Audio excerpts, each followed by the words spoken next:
Khotbah kita pada minggu ini, Minggu 1 Oktober 2023, dengan judul Menerima Undangan Allah dan Menjauh dari Godaan Dunia. Diambil dari Menjemaat edisi September. Saudara-saudari yang terkasih dalam Kristus, Injil Matius yang baru saja kita dengar mengisahkan perumpamaan Yesus tentang dua orang kakak beradik. Kakak beradik ini dihadapkan pada permintaan ayah mereka untuk bekerja di kebun anggur. Namun tanggapan mereka sangat berbeda. Melalui perumpamaan ini, Yesus ingin mengajarkan kepada kita nilai-nilai penting dalam kehidupan beriman. Nilai yang pertama, kepatuhan yang tulus dan konsisten. Dalam perumpamaan ini, sang adik awalnya menolak permintaan ayahnya, tetapi kemudian menyesal dan pergi bekerja di kebun anggur. Ini mengajarkan kepada kita pentingnya kepenuhan hati dalam menjalankan kehendak Allah. Terkadang kita mungkin memiliki sikap yang tidak patuh atau menolak panggilannya. Namun penting bagi kita untuk memiliki hati yang terbuka untuk bertobat dan kembali kepadanya. Yang kedua, kata-kata yang tidak diiringi tindakan. Anak sulung dalam perumpamaan ini menyetujui permintaan ayahnya dengan kata-kata, tetapi tidak pernah pergi ke kebun anggur.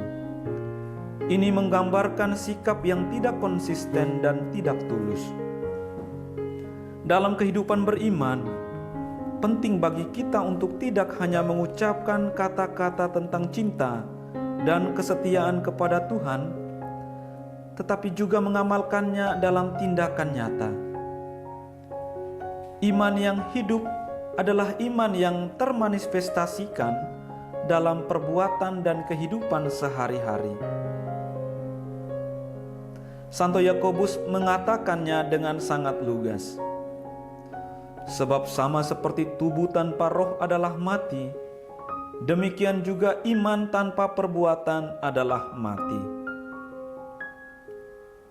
Nilai yang ketiga, belajar dari pertobatan dan perubahan. Anak kedua dalam perumpamaan ini menunjukkan penyesalan dan pergi bekerja di kebun anggur.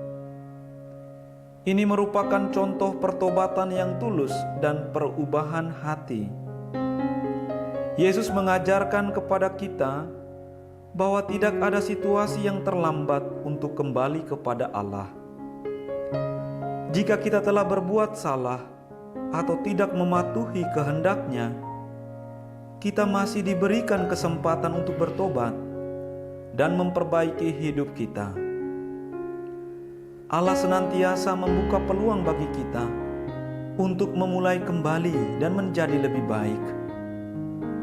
Yang keempat, kasih karunia dan belas kasihan Allah. Melalui perumpamaan ini, Yesus juga mengingatkan kita tentang sifat kasih karunia dan belas kasihan Allah. Meskipun sang adik pada awalnya menolak permintaan ayahnya, akan tetapi ayahnya tetap memberikannya kesempatan kedua dan menerima kembali anaknya dengan senang hati. Hal ini mencerminkan tentang Allah yang senantiasa menerima kita kembali ketika kita bertobat dan berbalik kepadanya. Kasih karunia dan belas kasihan-Nya melimpah, dan kita semua dipanggil untuk mengambil bagian dalam rahmat-Nya. Saudara-saudari yang terkasih, perumpamaan tentang kakak beradik ini mengajarkan kepada kita tentang pentingnya kepenuhan hati, kesetiaan, pertobatan, dan kasih karunia Allah. Mari kita belajar dari perumpamaan ini dan menerapkannya dalam hidup kita sehari-hari. Jadilah orang yang konsisten dalam iman dan tindakan, selalu siap untuk bertobat dan memperbaiki hidup kita, serta menerima dan memberikan kasih karunia serta belas kasih Allah kepada sesama. Amin.